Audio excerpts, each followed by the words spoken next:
આ વખતે ઘણા બધા લોકોને એવી જાણવાની ઈચ્છા છે કે કોને કોને મંત્રી પદ મળી શકે છે।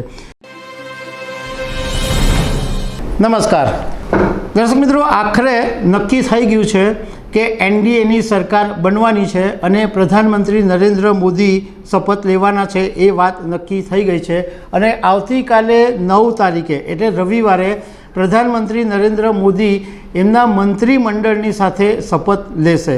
તો એના વિશે હું તમારી સાથે વાત કરીશ। મારું નામ રાજેશ શાહ છે અને તમે જોઈ રહ્યા છો ખબર છે.com। દર્શક મિત્રો, આવતીકાલે લગભગ 7:45 વાગે રાષ્ટ્રપતિ ભવનમાં પ્રધાનમંત્રી નરેન્દ્ર મોદી શપથ લેવાના છે, ત્રીજી વખત સરકાર બનાવશે।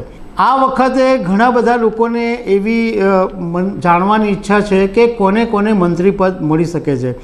જો કે એક વાત નક્કી છે કે આ વખતે ભારતીય જનતા પાર્ટીને બહુમતી મળી નથી અને બાકીના જે સહયોગી પાર્ટીઓ સાથે સરકાર બનાવવી પડી છે, એટલે ભાજપના કોટાના જે મંત્રીઓ છે એ આ વખતે ચોક્કસ કપાવાના છે એ વાત નક્કી છે। પણ જે જાણવા મળ્યું છે એ મુજબ રાજનાથસિંહ, અમિત શાહ, એસ જયશંકર, પિયુષ ગોયલ, હરદીપસિંહ પુરી, અનુરાગ ઠાકુર, અર્જુન રામ મેઘવાલ, પ્રહલાદ જોશી અને મનસુખ માંડવિયા, આટલા મંત્રીઓ લગભગ આવતીકાલે પ્રધાનમંત્રી મોદીની સાથે શપથ લઈ શકે છે।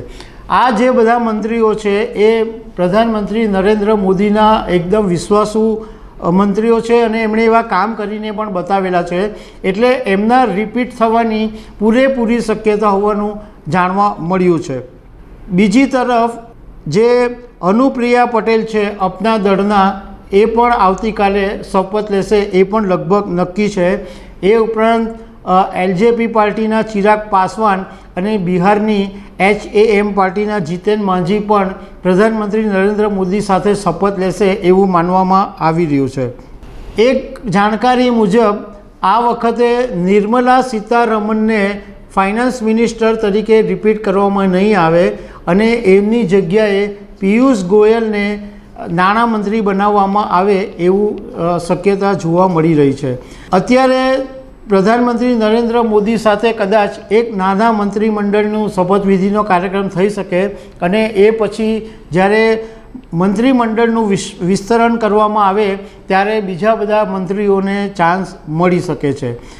એવું પણ કહેવાય છે કે સ્મૃતિ ઈરાની ભલે હારી ગયા પરંતુ એમને મંત્રીમંડળની અંદર સ્થાન મળી શકે છે।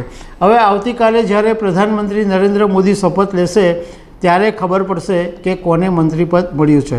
તો દર્શક મિત્રો, આવી અનેક વાતો સાથે અમે તમને મળતા રહીશું। Thank you very much.